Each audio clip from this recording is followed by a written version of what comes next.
Hello viewers, how are you all? Today I'm going to tell you a story of the tale of Princess Kan-Yin. Before starting the story, take a minute and do subscribe this channel and hit the bell icon to get the notification of every video. Let's get into the story. Once upon a time in China, there lived a certain king who had 3 daughters. The fairest and best of these was Kan-Yin, the youngest. The old king was justly proud of this daughter, for of all the women who had ever lived in the palace, she was by far the most attractive. It did not take him long, therefore, to decide that she should be the heir to his throne and her husband ruler of his kingdom. But, strange to say, Kan-Yin was not pleased at this good fortune. She cared little for the pomp and splendor of court life. She foresaw no pleasure for herself in ruling as a queen, but even feared that in so high a station she might feel out of place and unhappy. Every day she went to her room to read and study. As a result of this daily labor, she soon went far beyond her sisters along the paths of knowledge, and her name was known in the farthest corner of the kingdom as Kan-Yin, the wise princess. Besides being very fond of books, Kan-Yin was thoughtful of her friends. She was careful about her behavior both in public and in private. Her warm heart was open at all times to the cries of those in trouble. She was kind to the poor and suffering. She won the love of the lower classes, and was to them a sort of goddess to whom they could appeal whenever they were hungry and in need. Some people even believed that she was a fairy who had come to earth from her home within the western heaven, while others said that once, long years before, she had lived in the world as a prince instead of a princess. However this may be, one thing is certain: Kan-Yin was pure and good, and well deserved the praises that were showered upon her. One day the king called this favorite daughter to the royal bedside, for he felt that the hour of death was drawing near. Kan-Yin kowtowed before her royal father, kneeling and touching her forehead on the floor in sign of deepest reverence. The old man bade her rise and come closer. Taking her hand tenderly in his own, he said, "Daughter, you know well how I love you. Your modesty and virtue, your talent and your love of knowledge have made you first in my heart. As you know already, I chose you as heir to my kingdom long ago. I promised that your husband should be made ruler in my stead. The time is almost ripe for me to ascend upon the dragon and become a guest on high. It is necessary that you be given at once in marriage." "But, most exalted father," faltered the princess, "I am not ready to be married." "Not ready, child? Why, are you not 18? Are not the daughters of our nation often wedded long before they reach that age? Because of your desire for learning, I have spared you thus far from any thought of a husband, but now we can wait no longer. Royal father, hear your child, and do not compel her to give up her dearest pleasures. Let her go into a quiet convent where she may lead a life of study." The king sighed deeply at hearing these words. He loved his daughter and did not wish to wound her. "Kan-Yin," he continued, "do you wish to pass by the green spring of youth, to give up this mighty kingdom? Do you wish to enter the doors of a convent where women say farewell to life and all its pleasures? No, your father will not permit this. It grieves me sorely to disappoint you, but 1 month from this very day you shall be married. I have chosen for your royal partner a man of many noble parts. You know him by name already, although you have not seen him. Remember that, of the 100 virtues, filial conduct is the chief, and that you owe more to me than to all else on earth." Kan-Yin turned pale. Trembling, she would have sunk to the floor, but her mother and sisters supported her, and by their tender care brought her back to consciousness. Every day of the month that followed, Kuan Yin's relatives begged her to give up what they called her foolish notion. Her sisters had long since given up hope of becoming queen. They were amazed at her stupidity. The very thought of anyone's choosing a convent instead of a throne was to them a sure sign of madness. Over and over again they asked her reason for making so strange a choice. To every question, she shook her head, replying, "A voice from the heavens speaks to me, and I must obey it." On the eve of the wedding day, Kuan Yin slipped out of the palace, and, after a weary journey, arrived at a convent called the Cloister of the White Sparrow. She was dressed as a poor maiden. She said she wished to become a nun. The abbess, not knowing who she was, did not receive her kindly. Indeed, she told Kuan Yin that they could not receive her into the sisterhood, that the building was full. Finally, after Kuan Yin had shed many tears, the abbess let her enter, but only as a sort of servant who might be cast out for the slightest fault. Now that Kuan Yin found herself in the life which she had long dreamt of leading, she tried to be satisfied. But the nuns seemed to wish to make her stay among them most miserable. They gave her the hardest tasks to do, and it was seldom that she had a minute to rest. All day long, she was busy carrying water from a well at the foot of the convent hill or gathering wood from a neighboring forest. At night, when her back was almost breaking, she was given many extra tasks, enough to have crushed the spirit of any other woman than this brave daughter of a king. Forgetting her grief and trying to hide the lines of pain that sometimes wrinkled her fair forehead, she tried to make these hard-hearted women love her. In return for their rough words, she spoke to them kindly, and never did she give way to anger. One day, while poor Kuan Yin was picking up brushwood in the forest, she heard a tiger making his way through the bushes. Having no means of defending herself, she breathed a silent prayer to the gods for help and calmly awaited the coming of the great beast. To her surprise, when the bloodthirsty animal appeared, instead of bounding up to tear her in pieces, he began to make a soft purring noise. He did not try to hurt Kuan Yin, but rubbed against her in a friendly manner and let her pat him on the head. The next day, the princess went back to the same spot. There she found no fewer than a dozen savage beasts working under the command of the friendly tiger, gathering wood for her. In a short time, enough brush and firewood had been piled up to last the convent for 6 months. Thus, even the wild animals of the forest were better able to judge of her goodness than the women of the sisterhood. At another time, when Kuan Yin was toiling up the hill for the 20th time, carrying 2 great pails of water on a pole, an enormous dragon faced her in the road. Now in China, the dragon is sacred, and Kuan Yin was not at all frightened, for she knew that she had done no wrong. The animal looked at her for a moment, switched its horrid tail, and shot out fire from its nostrils. Then, dashing the burden from the startled maiden's shoulder, it vanished. Full of fear, Kuan Yin hurried up the hill to the nunnery. As she drew near the inner court, she was amazed to see in the center of the open space a new building of solid stone. It had sprung up by magic since her last journey down the hill. On going forward, she saw that there were 4 arched doorways to the fairy house. Above the door facing west was a tablet with these words written on it: "In honor of Kuan Yin, the faithful princess."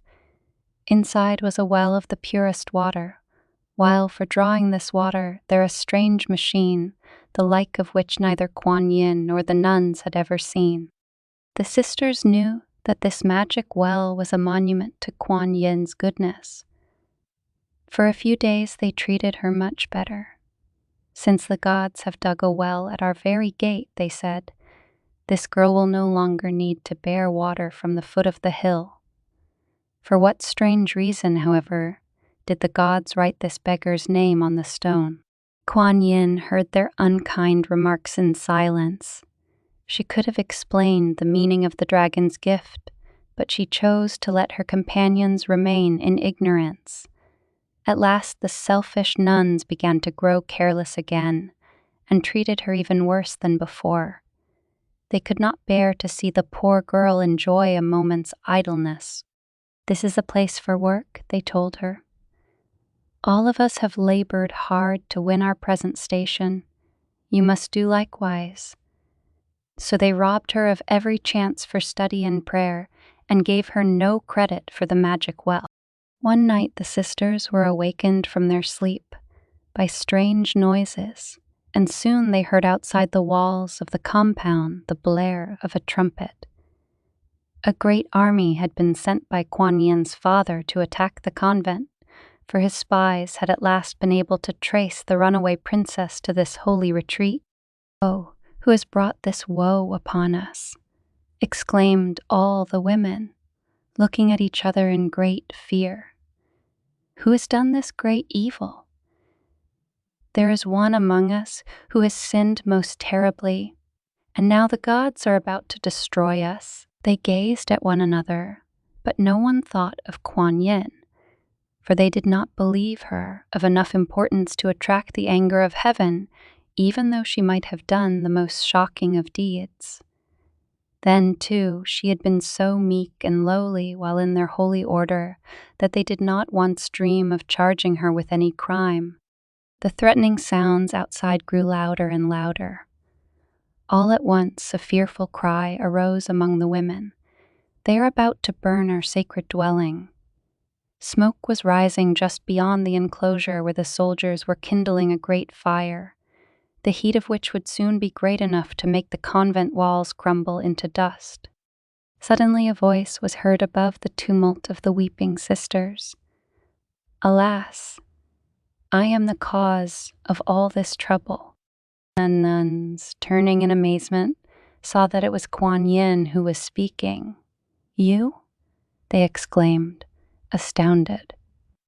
"Yes, for I am indeed the daughter of a king. My father did not wish me to take the vows of this holy order. I fled from the palace. He has sent his army here to burn these buildings and to drag me back a prisoner. Then, see what you have brought upon us." "Miserable girl," exclaimed the abbess, "see how you have repaid our kindness. Our buildings will be burned above our heads. How wretched you have made us. May heaven's curses rest upon you." "No, no," exclaimed Kan-Yin, springing up and trying to keep the abbess from speaking these frightful words. "You have no right to say that, for I am innocent of evil. But wait, you shall soon see whose prayers the gods will answer, yours or mine." So saying, she pressed her forehead to the floor, praying the almighty powers to save the convent and the sisters. Outside, the crackling of the greedy flames could already be heard. The Fire King would soon destroy every building on that hilltop. Mad with terror, the sisters prepared to leave the compound and give up all their belongings to the cruel flames and still more cruel soldiers. Kan-Yin alone remained in the room, praying earnestly for help. Suddenly a soft breeze sprang up from the neighboring forest. Dark clouds gathered overhead, and although it was the dry season, a drenching shower descended on the flames. Within 5 minutes the fire was put out, and the convent was saved, just as the shivering nuns were thanking Kan-Yin for the divine help. She had brought them. 2 soldiers who had scaled the outer wall of the compound came in and roughly asked for the princess. The trembling girl, knowing that these men were obeying her father's orders, poured out a prayer to the gods and straightway made herself known. They dragged her from the presence of the nuns who had just begun to love her. Thus disgraced before her father's army, she was taken to the capital. On the morrow, she was led before the old king. The father gazed sadly at his daughter, and then the stern look of a judge hardened his face as he beckoned the guards to bring her forward. From a neighboring room came the sounds of sweet music. A feast was being served there amid great splendor. The loud laughter of the guests reached the ears of the young girl as she bowed in disgrace before her father's throne. She knew that this feast had been prepared for her and that her father was willing to give her one more chance. "Girl," said the king, at last regaining his voice in leaving the royal palace on the eve of your wedding day, "not only did you insult your father, but your king. For this act, you deserve to die. However, because of the excellent record you had made for yourself before you ran away, I have decided to give you one more chance to redeem yourself. Refuse me, and the penalty is death. Obey me, and all may yet be well. The kingdom that you spurned is still yours for the asking. All that I require is your marriage to the man whom I have chosen. And when, most august king, would you have me decide?" asked Kan-Yin earnestly. "This very day, this very hour, this very moment," he answered sternly. "What? Would you hesitate between love upon a throne and death? Speak, my daughter, tell me that you love me and will do my bid." It was now all that Kan-Yin could do to keep from throwing herself at her father's feet and yielding to his wishes, not because he offered her a kingdom, but because she loved him and would gladly have made him happy. But her strong will kept her from relenting. No power on earth could have stayed her from doing what she thought her duty. "Beloved father," she answered sadly, and her voice was full of tenderness, "it is not a question of my love for you, of that there is no question. For all my life I have shown it in every action. Believe me, if I were free to do your bidding, gladly would I make you happy. But a voice from the gods has spoken, has commanded that I remain a virgin, that I devote my life to deeds of mercy. When heaven itself has commanded, what can even a princess do but listen to that power which rules the earth?" The old king was far from satisfied with Kan-Yin's answer. He grew furious. His thin, wrinkled skin turned purple as the hot blood rose to his head. "Then you refuse to do my bidding. Take her men. Give to her the death that is due to a traitor to the king." As they bore Kan-Yin away from his presence, the white-haired monarch fell, swooning, from his chair. That night, when Kan-Yin was put to death, she descended into the lower world of torture. No sooner had she set foot in that dark country of the dead than the vast region of endless punishment suddenly blossomed forth and became like the gardens of paradise. Pure white lilies sprang up on every side, and the odor of a million flowers filled all the rooms and corridors. King Yama, ruler of the dominion, rushed forth to learn the cause of this wonderful change. No sooner did his eyes rest upon the fair young face of Kan-Yin than he saw in her the emblem of a purity which deserved no home but heaven.